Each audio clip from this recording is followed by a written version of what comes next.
hello, ladies and gentlemen. My name is the marvelous Mr. Bell. I am the curator of content. But you guys already know that because that's why you're here. That's why you're watching. You guys already know that I am coming to bring you the best curated content that, anyone has to offer because my name is the marvelous Mr. Bell. This is a special episode of the Curators Corner as I am trying to expand, our world of wrestling, expand it to any nether region that I can, and I'm doing that in the best way possible. So what I have for you guys today is kind of like a history lesson, right? Like, I'm all about culture. I'm all about bringing you guys a better perspective on where we came from and where we can go. That's my only goal. I know I'm misunderstood, but hopefully over time you guys will understand what I am trying to do here. With that being said, I have an absolute great guest, marvelous guest, if I can say so myself. I have Mr. Marcus Fine with us today. Mr. Marcus Fine, how are you doing today? Are you excited to be here on the Curator's Corner? Of course I am. Why wouldn't I be? Well, it I mean, has to be an seriously, absolute pleasure, right? it is. It is. It's a pleasure. Well, okay. So I don't want to, I had a talk with my personalities, right? And we decided would probably not be fair if the marvelous Mr. Bell interviewed you today.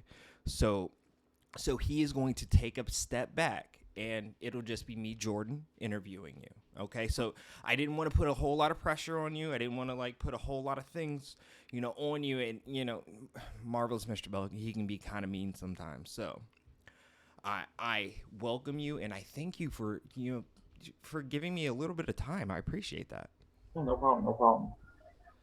I mean, I'm honored you asked me.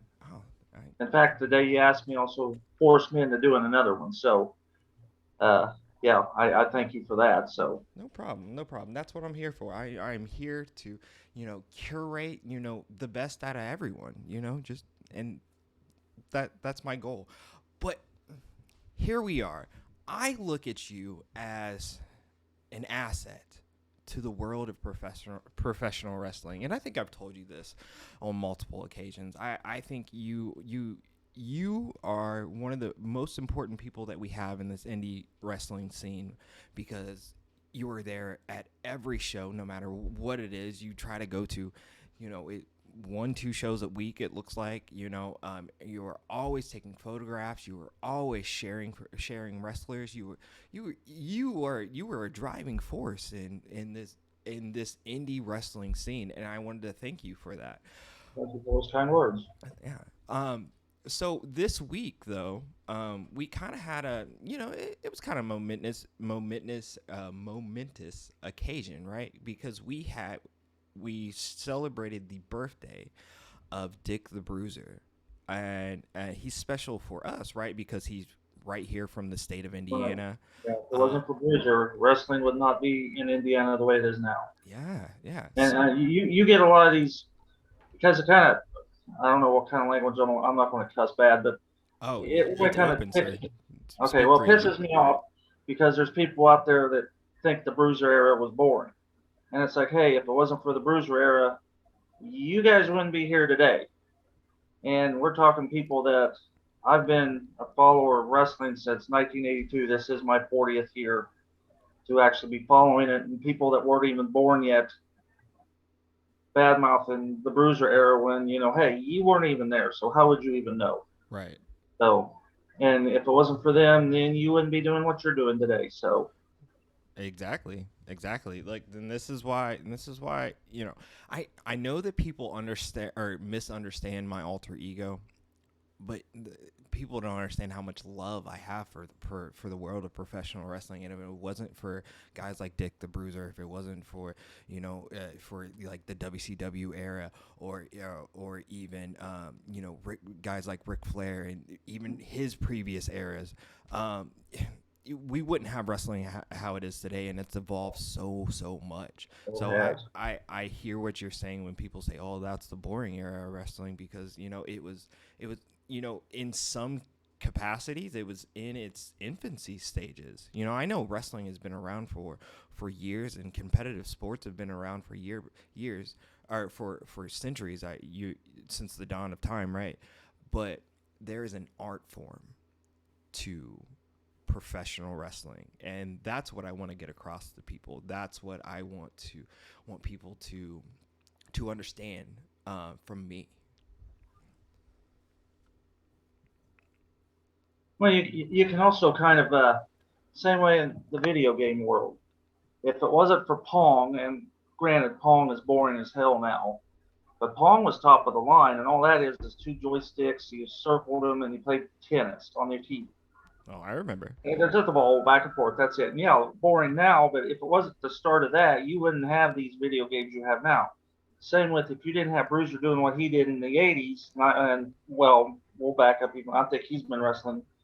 Well, I know the 60s he might have had before that, but if it wasn't for that, wrestling wouldn't be where it is today. No, it wouldn't at all. So, I mean, you got to have that progression, and Bruiser started it here. Absolutely. So, what are some of the things that he did that caught your eye to make you a fan of professional wrestling? Um, well, I'm actually a third generation wrestling fan. My grandmother talked about Bruiser a lot, and that's before I even become a wrestling fan. And I actually became a wrestling fan because of the Rocky movies, because of that in-ring fighting. And then I happened to be at my grandmother's house. She had on wrestling. I watched the first show, and I was hooked from there. I actually seen Bruiser 2 years prior to me becoming a fan. Was at the State Fair here in Indianapolis, and Bruiser had a show going on in the Coliseum. Okay. And it was me, my mother, and my sister, and I think my grandmother was there. But anyway, they said, "Hey, Bruiser's in the Coliseum." And I remember we ran up the steps and caught a glimpse of Bruiser. I remember seeing Bruiser for the first time, and I was in awe then, because here's this man, and he's just standing there. And But I bet at that time, like he's a big man. He yeah, looks he kind of was. scary. He has that mean face. He looks like he could probably eat you. So Okay. you had to be like, I was only like 12 at the time, maybe. That was in 1980, so yeah, I'll be about 12. okay. But I am happy to say that once my love of wrestling started, that I did start with the Bruiser era. I did see him, I think, 5 times in person, and watched all kinds of stuff on TV. And yeah, he was the guy to watch at the time. Nice. So, third generation wrestling fan. You said you started off with your grandmother, and My then grandparents, but my grandmother was, she actually almost got kicked out of an arena once because the Shire Brothers, which is a Bruiser era tag team, she smacked one of them with her purse one night, and security had to tell her, "Lady, either sit down or you're leaving." oh And my wow, grandmother was under 100 pounds. I mean, she is a petite little lady. And I keep hearing that story. My grandfather told it a lot. My father will still tell it if you ask him about how she hauled off and smacked one of them guys, and was about escorted out. And so, yeah, she is the big time. And then, of course, my dad got it off them. And he can tell you Vern Gagne stories, Bruiser stories, because he was more of the era. Because I always was the last.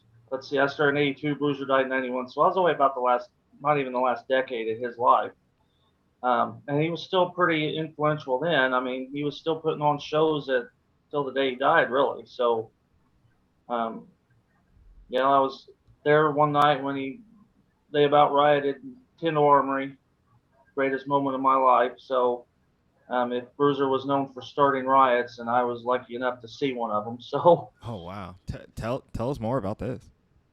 well, if you bring up the New York Madison Square Garden thing where him and Dr. Jerry Graham Sr., and they took on, and I can't remember, Edward Carpentier, and I can't remember the other guy. Well, they started a Okay. riot that ended up going into a courtroom, and Bruiser was supposedly banned from Market Square or Madison Square Gardens, but that was just the storyline they were using. But oh yeah, he'd start all kinds of riots. He was very good at what he did. He was very good at pissing the crowd off, and enough to where they were storming the ring. So, and if you watch stuff on YouTube, you'll hear people talk about how he started riots in Chicago, Detroit, New York, Indy. That's the hotbeds that he was in a lot. And yeah, he was known for starting riots. And That's my kind anybody, of guy. yeah, well, I keep telling, I keep when I see people say, hey, can you get a riot going? I'd really like to see one. But I, Mr. Fine, my alter ego is trying. One day he will. Trust me. I will curate some chaos. yeah, there you go. There we go. I love hearing these older stories just because they give me inspiration on like, all right, well, maybe I can do something like this. Maybe Well, if you Google that New York riot, you'll see the famous picture of the four of them, four of those wrestlers sitting in a New York courtroom.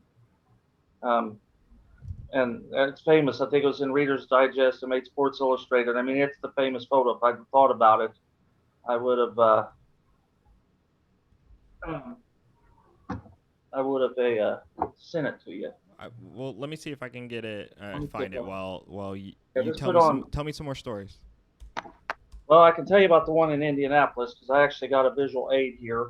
The riot in Indianapolis was actually Dick the Bruiser, and he was taking on the Great Wojo.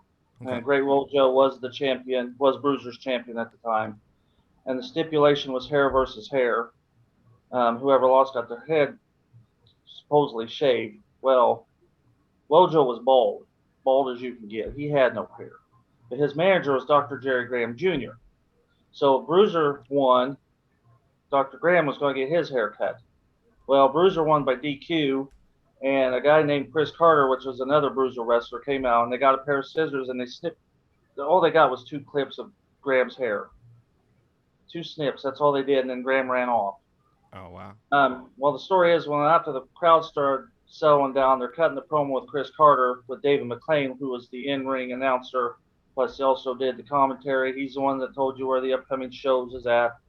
Um, so he's cutting the promo with Chris Carter, and Chris Carter's jumping around. Well, me and my buddy, and I'm 14 at the time, we happened to get the ringside. I said, I want that hair. And we're trying to grab this hair while Chris Carter, because he's jumping up and down. We're afraid he's going to stomp on us. Yeah. But we got a hold of it. I got a lock of it. He got a lock of it. It's the only two pieces of hair that come off the guy's head. Oh wow. So I took the thing back to my dad, and he smoked cigarettes at the time. I said, give me the cellophane off your cigarette pack. And I dropped it in there. The next day, I put a index card behind it, stapled the top to keep the hair. Yeah. Well, I still have it. Oh wow.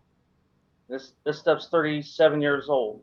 Oh wow. And that was the hair that was in the riot match, and I still have it. So you're lucky to see this because this don't come out very often. Oh man. I went and dug it out the other day, but yep, that's the hair that came from the hair match. Well, From, for once, I am very humbled. Thank you, sir, for sharing that with us because man, that's an amazing story.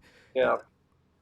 Like, So and that kind of leads me to my next question for you. How has and that is, all right, they were starting riots back in your day, like legitimate riots. well, it's more 60s and 70s, but he was still. I mean, he was starting to get older. Right. Right. I mean, he wrestled till he's like, well, basically till the day he died.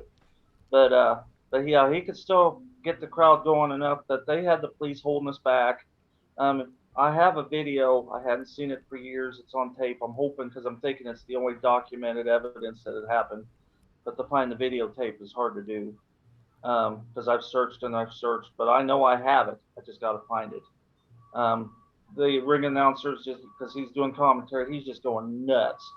And it's loud. People are screaming Bruiser chants, and there is police holding us back, and we're all getting scrunched. And I mean, it was wild. And it's like I have yet to have an experience like that. I've seen a ton of wrestling over the years, but that falls back to that was the best time ever because that was yeah.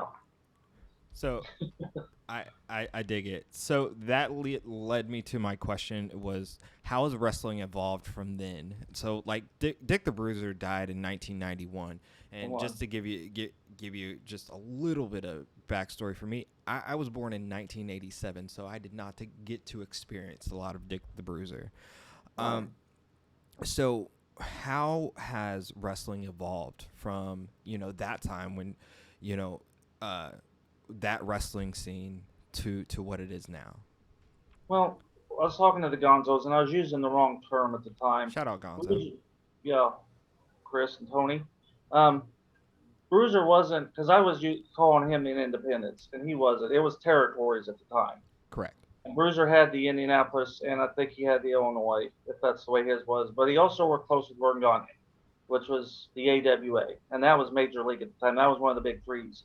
Right. There's WWF, WWF, NWA, AWA. Bruiser and Gagne swapped talent a lot. And then Vince came in, of course, and now we're on a national scene, which basically Vince closed down most of the territories.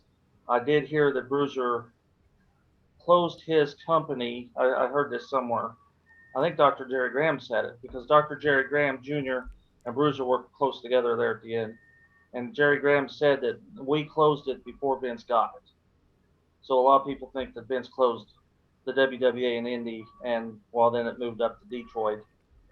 But Graham says no. We decided, hey, we need to close this before Vince gets it. Right. So they kind of saw the tides coming. Well, they knew what was coming. Yeah. And it was better to bow out than to go down in defeat. So, so they knew the time was over.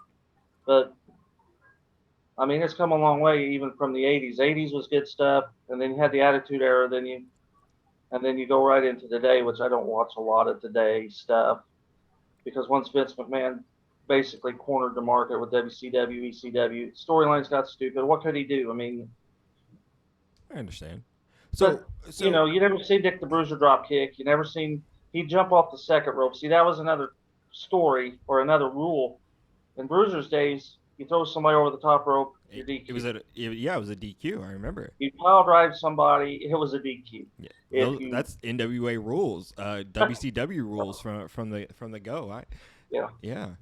And you jumped off the top rope, you got DQ'd. Well, now look at them. I mean, they not only jump off the top rope, they do flips. Pile driver is nothing compared to those moves they do now. Canadian Destroyer. Yeah. Kick out. Yeah, Bruiser never drop kicked a day in his life. Don't even know if he could. Right. So, I mean, he was a big, stocky man. I'm sure he could drop kick somebody and hurt them, but I feel like it would hurt him too. Well, I do know. I've heard a story. It was told by Road Warrior Animal. If you ever watched his DVD, the Road Warriors took on Crusher and Bruiser, and they picked them up. And Bruiser and Crusher had never been off their feet, let alone up over their heads, and they didn't know what to do because they'd never had that done to them before. Right. So, they never very seldom left the mat, except to go to the second rope because they never went to the third rope because that was a DQ. But right. So it's come a long way, and the way they jump around, and basically there is no rules now. You don't see very many countouts. Sometimes you see a DQ, but very seldom. Do you think it's better or worse in this capacity? And do you think that the independents that you follow more are better than the national product or the more commercialized product? Yeah, because I don't watch the national product. I mean, like I may watch a pay-per-view, but I don't follow WWE. I mean, they run pay-per-views all the time, which basically an offset of their weekly shows. Yeah. So if it's a major, like I'll watch WrestleMania, I'll watch Royal Rumble. I won't probably watch any of the others until I read what everybody else has to say. Yeah, I understand. And it's the Cody Rhodes. See the Cody Rhodes Hell in a Cell match. Oh, I got to see that. Yeah, that was a must see. Then I'll go back in and look at it, but I won't. It's not worth my time because a lot of the time I'm shaking my head and like, I mean, I'm not a fan of this Roman Reigns crap and. Oh man. I mean, I'm not. You gotta acknowledge him. So. I completely understand that, Mr. Fine. But okay, so who do you think, since you are, I think you could probably be the authority on at least the Midwest indie scene. Who are the people that everyone should be watching right now, or watching to come up? Okay, well, it's going to be a woman, Okay. Billy Stark. Billy Stark, I've seen Billy Stark. She trained some in Indianapolis. Billy Stark's She, brand. oh man, Hell yeah. well, yeah, the brand, even that. She's got her own merch table that's unbelievable. Yeah. She's she's a senior this year, She's and the she thing what started it. She started a whole team. You see her brand on. You even see her brand on AEW, and she hasn't debuted there, and it's amazing. Like to just see that. So yeah, I definitely think that she is definitely one to watch for the future. Shane Mercer should be. I don't know if you're familiar with Shane Mercer, but he is a beast. He can press 400-pound men over his head. I mean, press Oh wow. and throw them. Um, I'm really impressed with him. I've only seen him twice. Um, I know you know Dex. Dex probably go well. Dex Royal and Oh yeah, the Dex is highlight going reel. far. I've seen and the highlight reel. I've seen them in their debut for what they've done in such a 3 year time.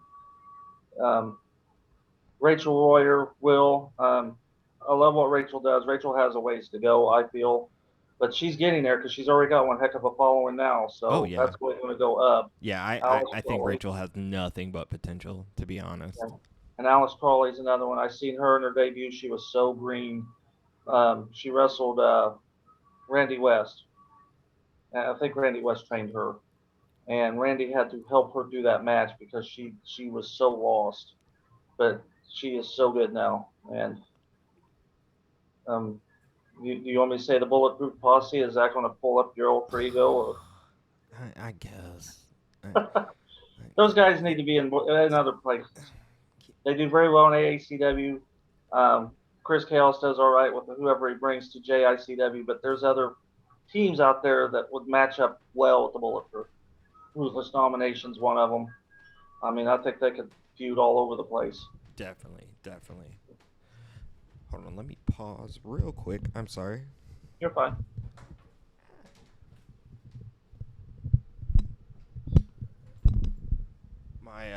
My cat is being the curator of chaos right now, so I apologize for that.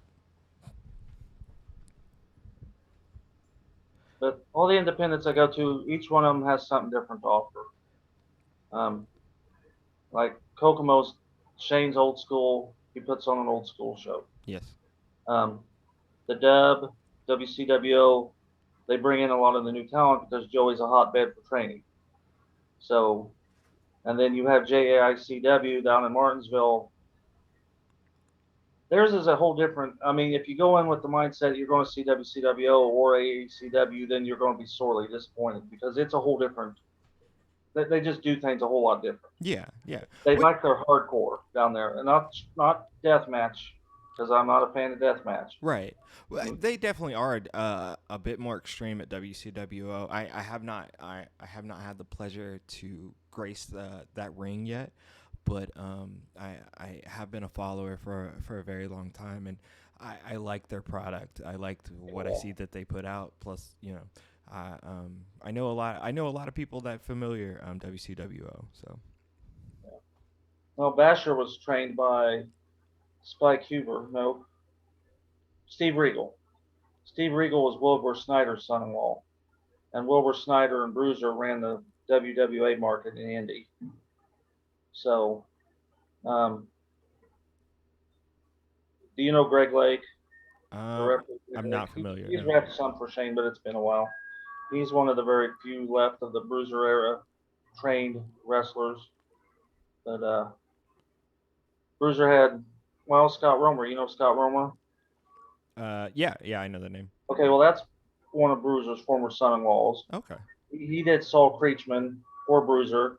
He was the champ, or he was the manager of the World Warriors, which was a takeoff of the Road Right. Warriors, and they were tag team champions. And yeah, and Saul Creechman he's a good photographer, but he'll still pop up. He managed a wrestler at the Basher Memorial Show, so Oh, okay. there's not a lot of them left. But Well, it's funny. It's you brought up his photography, and honestly, that's a great segue because that's what I know caught my eye for you, and made me kind of recognize you is because you would take all the greatest pictures of wrestlers, and I kind of enjoy when you take pictures of me. If you know, I can be a tad bit conceited. That's not out of Well, character, but right? and also, if I know if it interests somebody, I make an effort Yeah, yeah. to get more of that person if they show an interest in what I'm doing. So Like I told you so many times, I see you as an important asset to the wrestling community, more than a fan, but as like the eyes of independent wrestling on this in our Midwest scene, right? And I can't thank you enough. I know you can't see, but I have a slide reel of various photos that you have taken of all sorts of wrestlers out there. Photos that you have been with. You know, I was humbled when you asked to take a photo with me, and I because I feel like low key that man I kind of made it right. I Mark's Fine wants a photo with me. That feels important. So I I had can't another thank guy you do enough for that, and I can't thank you enough for what you're doing, what you were doing for this wrestling scene here for professional wrestling period, and I, you know, this may be a little out of character for me, so don't tell anyone, right? But, you know, I really appreciate you, Mr. Fine, even if you like those Bulletproof Posse guys. it. Well, and with the photos, I see a lot of people taking photos, but I got photos. I lost a lot of my 2000. I've had photos all the way back to 2001. That's when I actually really started into photographing the digital age. Right. I mean, when you were having to take all your film to the that got expensive. Oh, yeah, I bet. I bet. And but I do have some pictures of Shane Hauser in the early days. I've got to dig them up from, but when the digital age come out, I got the digital camera because like I said, I lost a lot of them from the early 2000s because I put them on CD. Now you can put them on a thumb drive, and Yep. I have a lot of stuff. And years down the line, I can pull up. Here you are, taunting the fans with granola and face masks, Ah, yeah. and bring up a story, and then oh yeah, I forgot all about that. Well, then you start talking, and well, give me time, I'll go find it, and it's like yeah, because it's not only taking pictures, it's also documenting history. I I agree. So I agree. I see you as as kind of a historian for professional wrestling. So like again, I can't thank you enough for that. But I want to see what do you see your role in professional wrestling? Did you ever see yourself as having a role in professional wrestling? no, I mean I'm an asthmatic, so I never could have been a wrestler to start with. And back, as I said the other day to the Gonzo guys, when I first started watching wrestling, it was behind locked doors. If you weren't on the inside, you wasn't getting on the inside, and there was no way anybody was going to train anybody under the age of 18. It just wasn't going to happen. Right. And so I mean, I got made fun of a few times in the early times because it's like I'd ask questions like, "Well, where's your show at? Well, where are you at? You're going to drive an hour and a half to come down here? I'll come down. Yes, that's what I'm doing." Um, so, and then having people, I think I have a lot of wrestlers who know me more than they know a lot of the wrestlers. I Um, I think that is a very very true point. To be honest, I think you are more over than some wrestlers. To be honest. but I mean, it's fantastic because I'm just a fan sitting ringside. Oh, you're more than But that, sir. and I'm not to use the word famous, but I have more people walk up to me.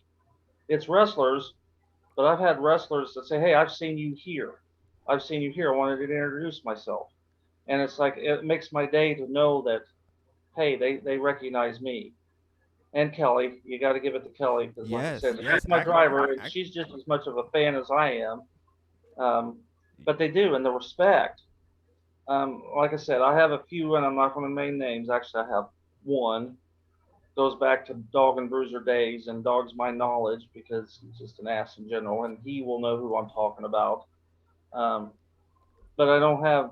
There's not that disrespect out there, and it's great. I never thought I'd be a part of wrestling the way I am, that, I've been hitting independent since 2001, and yeah, people are excited to see us, and I'm glad that it's wonderful. Again, I can't say enough about you and Kelly. You were definitely assets to the wrestling community.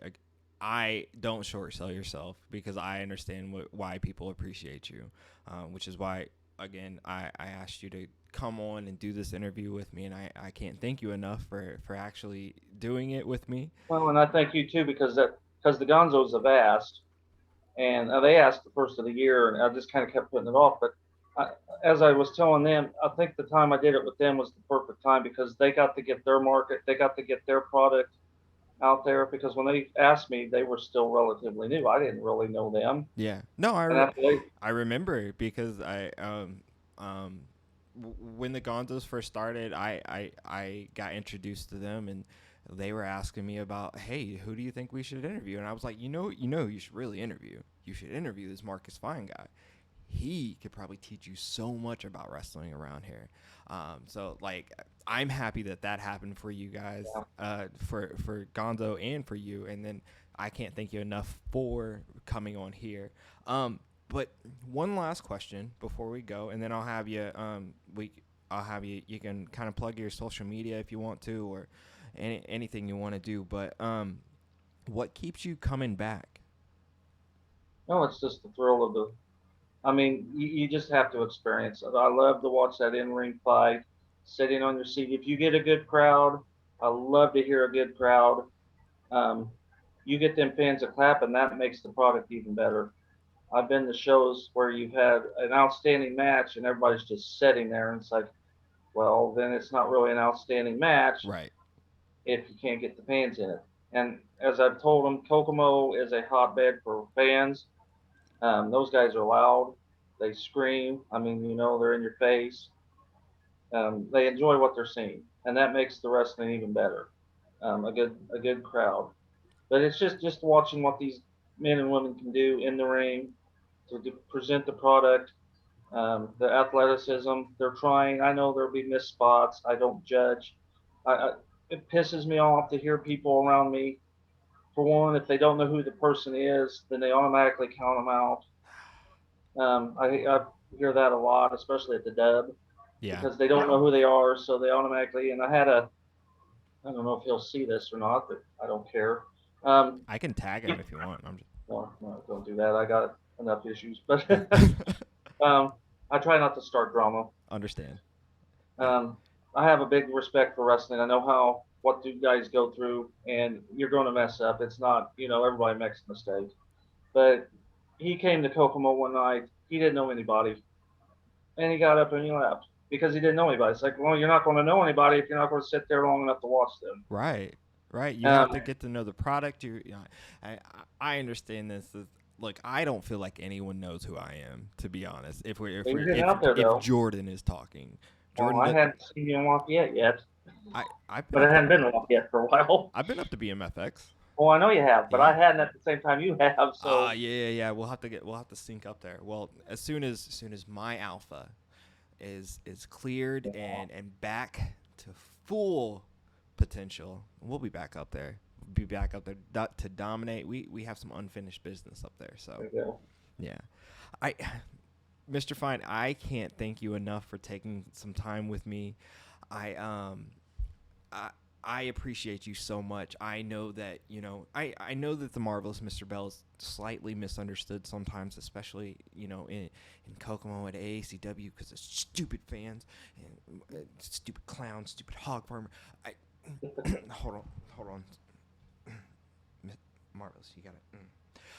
Sorry. I had to push him back, but look, I know people get a slight misunderstanding of me, but I really do love professional wrestling. I know that you love professional wrestling, and I appreciate you so much. So, we are in the home stretch here.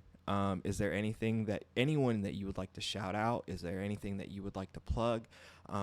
Any shows that you're going up to here soon? I'm not really sure when I'm gonna put this video out, but what's some promotions that you are looking Okay. forward to in the future? Well, we got the AACW show on the 16th.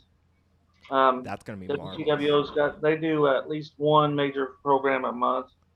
July just happens to be two because I think it's because there's 5 Fridays in July.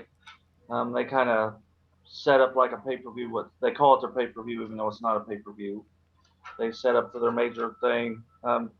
JICW down in Martinsville, they do all right. Like I said, it's a whole different ball game compared to what you're used to seeing. Right. NGW, well, they've got a show in August. That's when I heard the next one is. And then you have Summit Pros running a show Sunday. Greenfield, they do pretty good work. I have hit a few out of state shows. I got some of the Kentucky promoters begging me to come down there. Oh yeah. All because of the pictures. Yeah. I told you, you're an asset, sir. You're an asset. You better start getting those bookings. And the promoter thanked me, and he says, whenever you want to come down, you come down. I'll get you in that front row.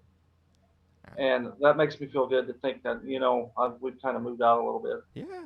It's just too bad gas is $5 a gallon because Kentucky and 5 hours because that show's down there almost in Tennessee. I could totally understand. Here soon we have Heroes and Legends coming up down in Tennessee, and I love it when they're up here. I haven't been on a show yet up there, but I know that is an absolutely great promotion as well. I know you've been up there to a couple of their shows too. We'll talk later.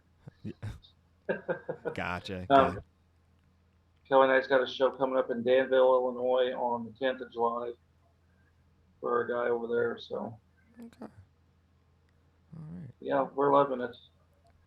And if you want to see pictures, I got pictures from every show I've been to since 2019. I know on my Facebook. Just go into my albums. We also are Cemetery Explorers, so you'll see a lot of our cemetery photos in there too. But you go down, and if you keep going further, you'll see some earlier stuff from like Hoosier Pro Wrestling down in Columbus. And yeah, I know. I dug through your photos a little bit prior to doing this interview with you, and they just went and went and went and went and went. I ultimately just kind of chose some more recent ones just because they like if I deep dive that much. Yeah. Yeah. But you kind of can see the history. You can watch the storylines. If you know the storyline, you can back up and kind of see the storyline. Yeah. And there's early Mr. Bell photos in there if you look. I love those. I love those. I'm a little conceited, but I love myself. And plus, you always seem to catch my good side, which is not hard because it's every side. But I appreciate that. Well, and I'm doing it as long as I've had another guy say, "Well, you've got an eye," because I know what I'm looking for. Yeah. Yeah. And I can predict. Yeah. See, it's also good to know watching wrestling as long as I have because I can predict moves. Yes. If you're in this corner, well, he's getting ready to flip him in this corner. Get the camera over here because they're coming. Yes. So I love that you got that perfect shot of me hitting Damien DeVille right in the face. Appreciate that. Hang on a minute. Alexa, cancel.